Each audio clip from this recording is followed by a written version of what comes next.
Alhamdulillahi Rabbil Alameen wassalatu wassalamu ala Sayyidina Muhammadin wa alihi wa azwajihi wa zurriyatihi ajma'in.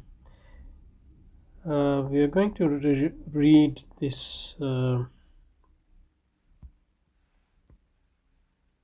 article on an Islamic appreciation of Pakistani modernism, ideology, methodology and strategy. And the first half of the article is basically a book review or books review,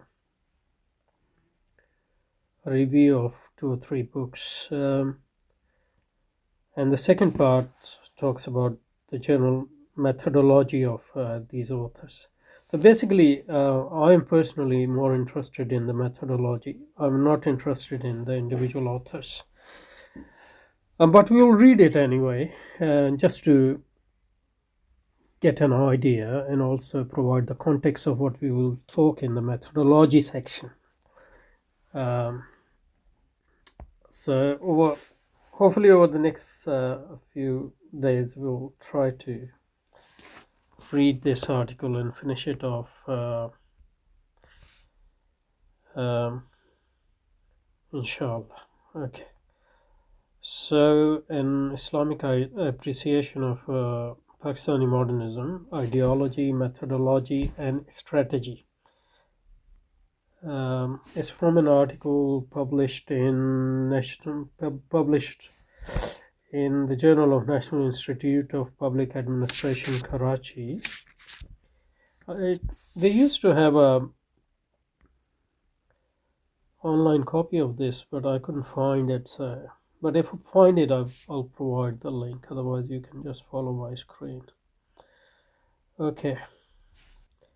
So America's quest for global hegemony requires the production and reproduction, should be reproduction of a modernizing intelligentsia within dominated societies. So the context of Pakistani modernism is imperialism. So this is important to understand because modernism in European countries emerged modernism. So modernism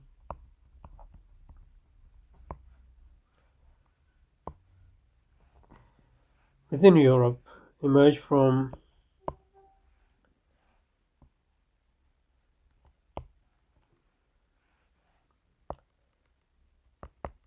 the internal dynamics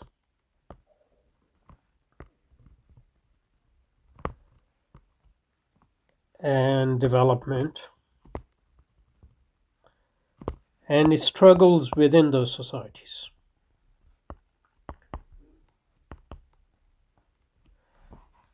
And the most important countries obviously in this context are Britain, France and Germany. But generally Northwestern Europe is the center of this emergence of modernism from 16th century onwards. But modernism emerged in the rest of the world not through internal dynamics or struggles within those societies, but through imperialism, in the context of colonization of those societies by these newly emerged modernist European countries, especially Britain and France. So that's very important. But the rest of the world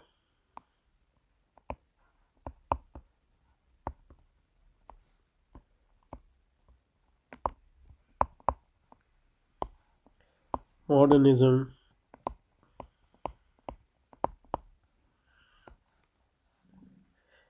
emerged through colonialism.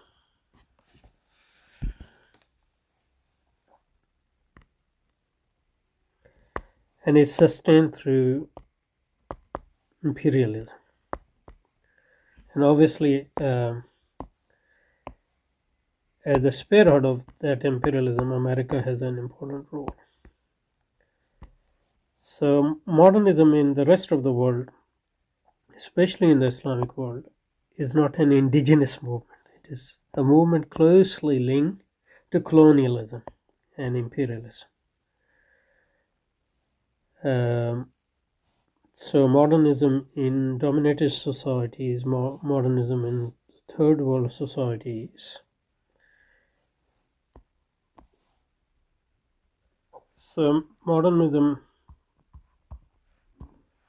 in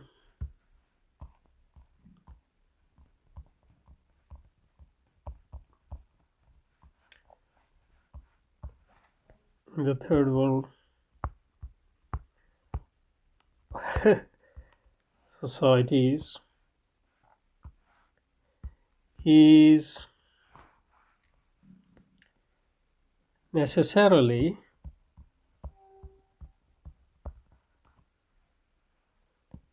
connected to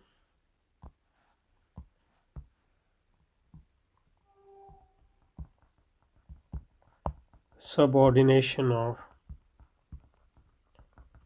those societies to mother countries or to the imperium. Britain and France in the 19th and early 20th century, and now America. So they are basically agents of modernists in Muslim countries, functionally speaking, even if they don't think they're functionally speaking. From in functionalist terms, they are the agents of imperialism, and the purpose of their propaganda, functionally speaking, is to subordinate culturally, intellectually, politically, economically the dominated society or third world society or developing societies into imperialism. So, in a sense,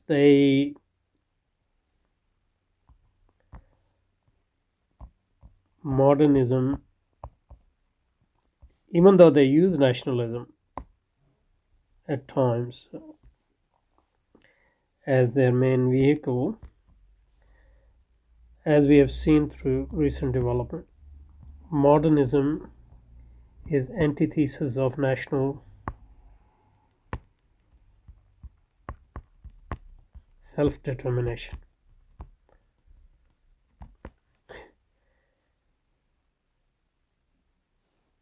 And imperialism can compromise with or can work with versions of non-modernist ideologies. For example, it can work with Islam. For example, they're close allies of Arab states in the Gulf, but they can't tolerate, for example, for this reason, Islamic, even non-Islamic countries which aim for national self-determination and national independence from imperial, because national self-determination is an antithesis of um, imperialism, obviously. Uh, so they they dislike, for example, Erdogan, or not because he is implementing any Islam in Turkey, hardly any, but you know, it's sort of he has his own mind, and he aims for national self-determination, for example. Okay. Um, and modernizing intelligentsia is required to basically justify modernism and subservience to modernism in the garb of intellectual discourses, especially. Social sciences are very important in this respect, and especially economics and political science are both very important, because political science and economics basically are justification of. So so economics, for example,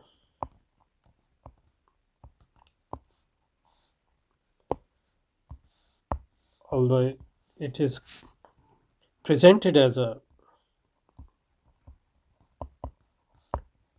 science, but it is basically an ideology or ideological discourse.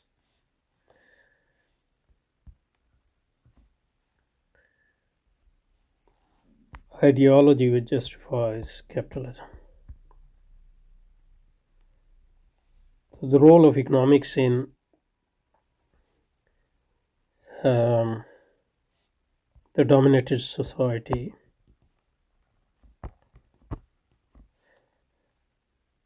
is to justify capitalist policies, which are by definition imperialist policies in the context of the third world. So most third world economists, including Islamic economists, are propagandists for capitalism, and in the context of third world, capitalism means imperialism. Capitalism is the highest stage of imperialism, as Lenin said. Uh, uh, so economic policy. So what the economists mostly agitate against in the third world are economic policies which are aimed at national self-determination, and they criticize those policies in the name of a science called economics. But economics is in essence an ideological tool of capitalism, and in the context of the third one, this ideological tool, its main function is to deny economic policies which will lead to national self-determination, because those policies are against the interests of global capitalism. National self-determination today is, it wasn't that much to that extent in, for example, in 70s or 60s, but today, 70s and early 80s, I guess. But today, national economic independent economic policies geared toward national self-determination are against the interests of global capitalism. Similarly, political science, the function of political science is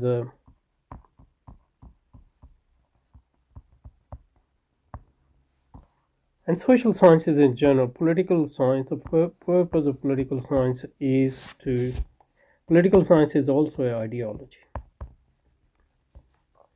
Its function within mainstream capitalism, within capitalist society, developed capitalist society, is to justify and provide intellectual justification for capitalist democracy or constitutionalist democracy, and to provide arguments against popular democracy, for example,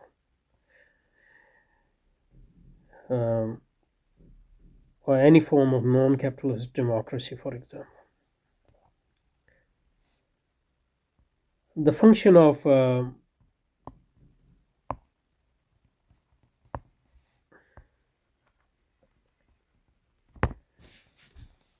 The function of political science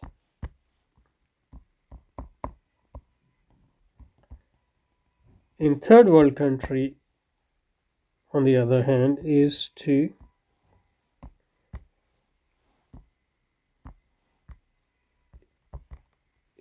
provide pseudo justifications and propaganda, intellectual propaganda, against any political ideology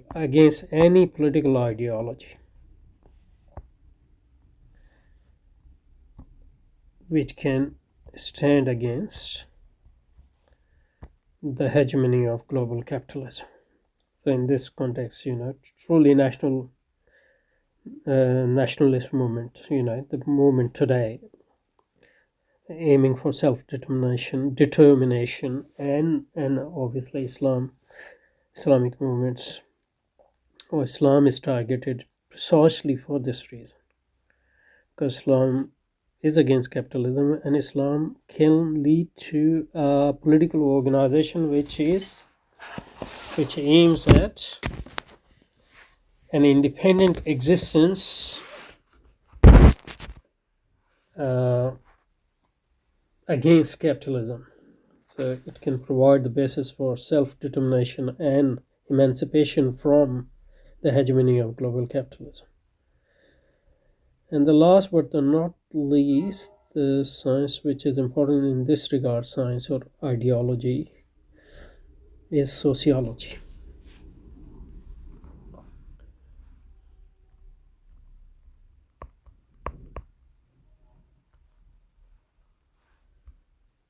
Sociology, the science specifically, whose aim is to provide justification for a capitalist society. And in the third world, its purpose is to envisage strategies and launch movements and provide arguments for turning those societies into full-fledged capitalist society. So one of the method for this is, so it's negatively what it needs is to destroy and disintegrate a traditional social institution.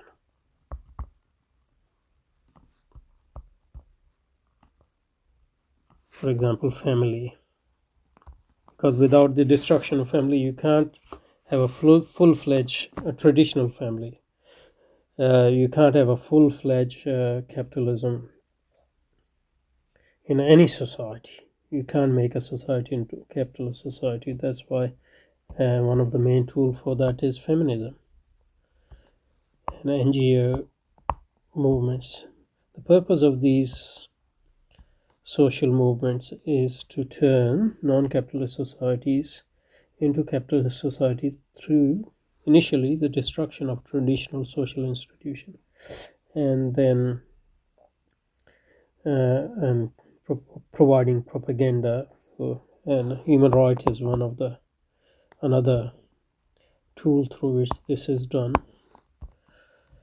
Feminism, human rights, NGOs, and all that.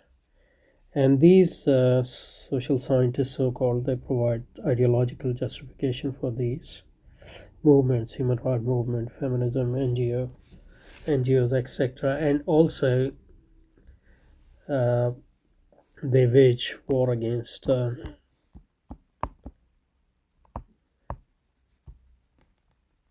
any forces and institutions which are in the way of making a society into a capitalist society. For example, against mosque, against madrasa, against ulama, against Islam, because this is, for example, in Islamic countries, this is a great entrance towards the full-fledged social disintegration of the traditional society and the emergence of capitalist civil non-society or civil society.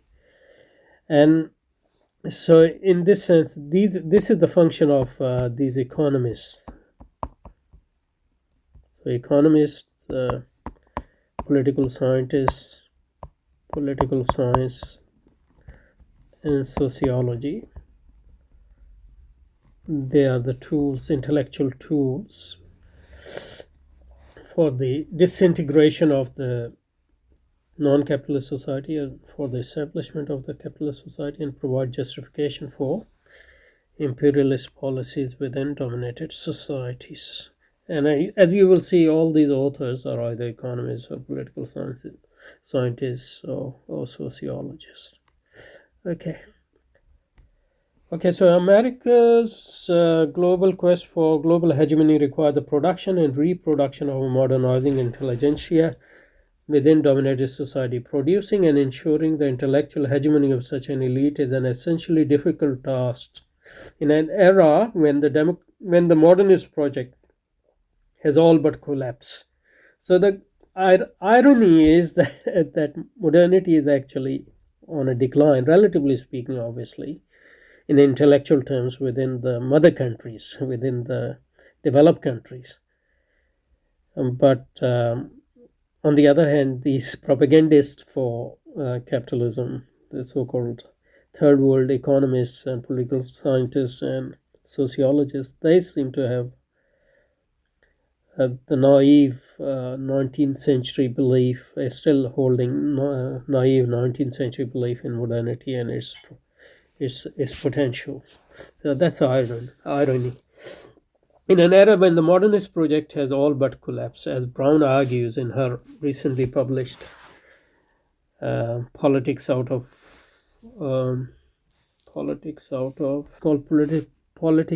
history.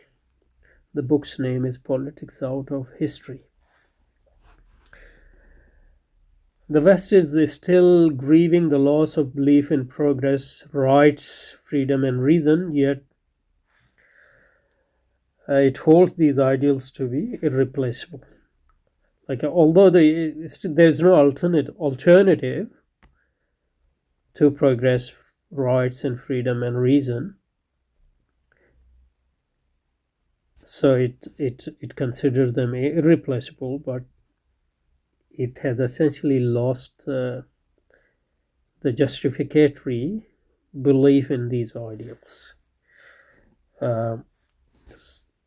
So let's see. And that's the postmodernist dilemma, in the sense that you still hold belief in modernity, but you have lost the belief in modernity, but you still hold them irreplaceable. So this is sort of belief without justification. That's what postmodernism is. Because the difference between modernism and postmodernism is this. Modernism, so basic values are progress,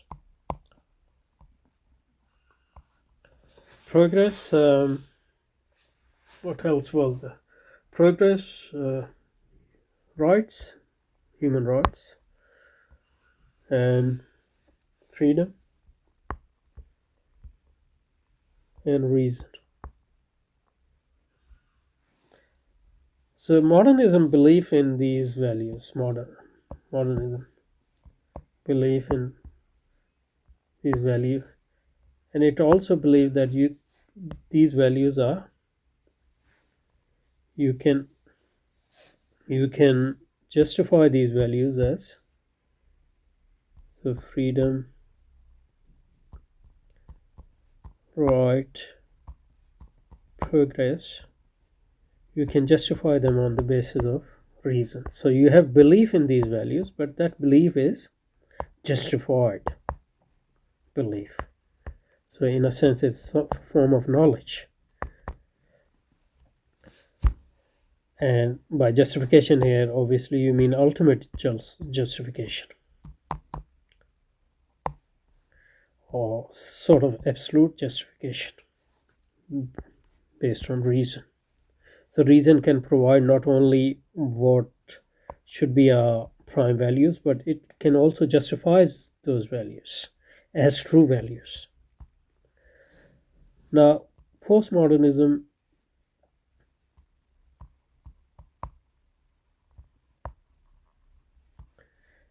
still hold belief in even more so, because you need more belief if you have lost the reasons for that belief. That's why fanatics are fanatics in this precise sense. So you still hold belief firm to this belief, but you realize that uh, uh, you can't justify them on the basis of reason. So you have a strong belief, and you believe that there are no alternatives. These are our values. But you also realize that we can't justify these based on reason, or at least cannot provide a universalist justification for these values. At most, you can say these are our values and we like our values. So you believe in these values because you believe in them, not because they are true. So that's the postmodernist stage within the history of modernist civilization or modernist non-civilization. And this is precisely what Brown is talking about in her book Politics Out of History, saying the West is still grieving the loss of belief in progress, right, freedom, and reason, yet it holds these ideals to be irreplaceable. So, sustaining belief in modernist ideals in uh, in the post colonies of the third world is therefore a process ridden with contradiction. Okay, so we'll stop here and we'll continue from here tomorrow or later.